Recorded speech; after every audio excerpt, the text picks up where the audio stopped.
So we are back. Like I said, I want to just quickly go over warp markers as well while we're doing the warp thing. So warp markers basically are little points that we can put in to stretch the sample, the audio sample.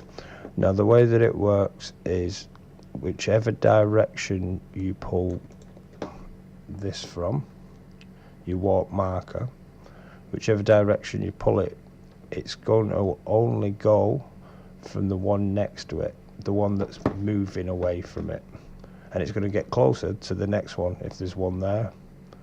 If not, it should just move the whole sample. So that moves the whole sample because there's no warp marker on the end.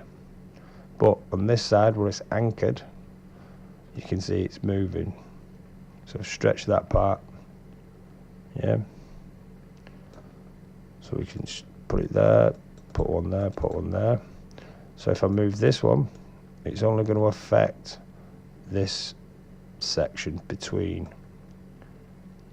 and that one, because it's got something in between that warp marker. So it's only affecting the ones that's going towards. See, it's affecting them too. Basically it's affecting this one. If I put one there, and that's a bit better with what I was trying to show you. So it's only affecting there. Okay, now you may get samples that are full of warp markers. Is it that one? No, it's in here. Control A, right click, insert warp markers. So now it's put a warp marker on every what it thinks transient or point. So there's thousands of the little guys now. So it's only going to affect the one that we move. It's not going to affect the rest of the song. So if we want to stretch the whole song, we need to get rid of all these for a start. So if we add them in, so we can Control A and just delete them all. Gone. So with no more warp markers in, right? And our sample should still be fast, I think. Look, for some reason it's gone down to 100 and no, it's gone down to 96. So let's put it back. 125.05. So if we want to manipulate the whole song, we just put one at the front. There's one there. Put one at the back. And now we're stretching the whole song. As long as there's none in between, if there's one in between, it's going to be an anchor point.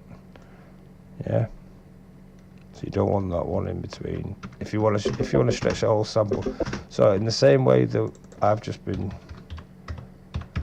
writing that in, if we was at 174, we could still set our warp markers and bring it down to 125 point. So I'm not going to get that close in.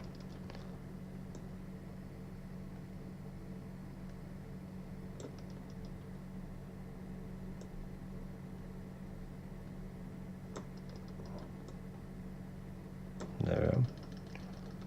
So that's it. It's original tempo again. 125. No, it's not, because I've not done something. It should be. No, because it's warp still in it. Didn't mean to do that. So yeah, one warp marker at the front, one at the end if you want to stretch the whole sample, and whatever's in between, if there's one in between, that's going to be an anchor point. It's not going to affect anything beyond them two. It's just going to affect them. And of course you can just delete them all and reset your sample. Now you know, just type in there what it should be. It's the easy way. Now you might get the occasion where Ableton reads the sample wrong, so it may think that it's 120, right, which it does here, but we know that it's 125. So that's when we stretch it. We can come to the last beat. Get right in there. Get that last beat. and then you just make sure the front one's on a beat as well, actually. So the front one's on a beat, and then you can just pull it, and as long as that stays on a beat, it should be in line. Well, they won't be. It's going to slowly drift out if I keep moving this until it drifts back in. See, now you're getting the gap because it's out of time. Oops. As I pull it more and more, no, that's set itself back in the same time, but it's an extra bar out in it. So that were warp markers. Again, I hope that made sense. Basically, a warp marker is an anchor point.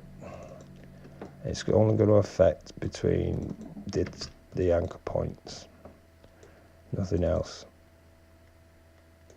And if you want to do the whole thing, you can delete them all.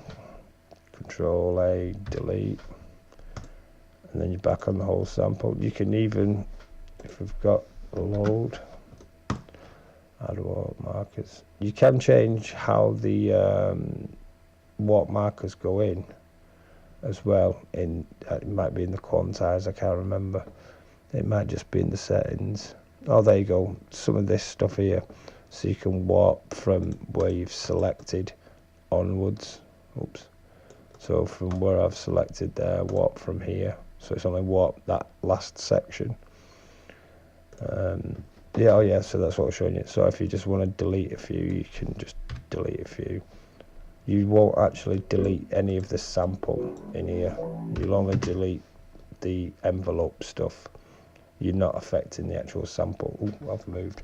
You're not affecting the actual sample itself. You do the affecting of the sample out here. In here, you're only affecting the envelope.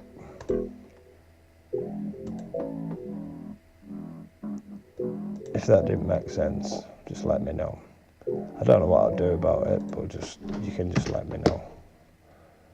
I'm sorry if it was a bit noisy. I'm going to try and clean the audio up before I post it. But I've got my laptop's a bit noisy, and I'm sat in my kitchen, and it's like 6 o'clock in the morning, so it's still pretty quiet everywhere. So the microphone's picking up everything. Right, I don't know why I told you that. See you later.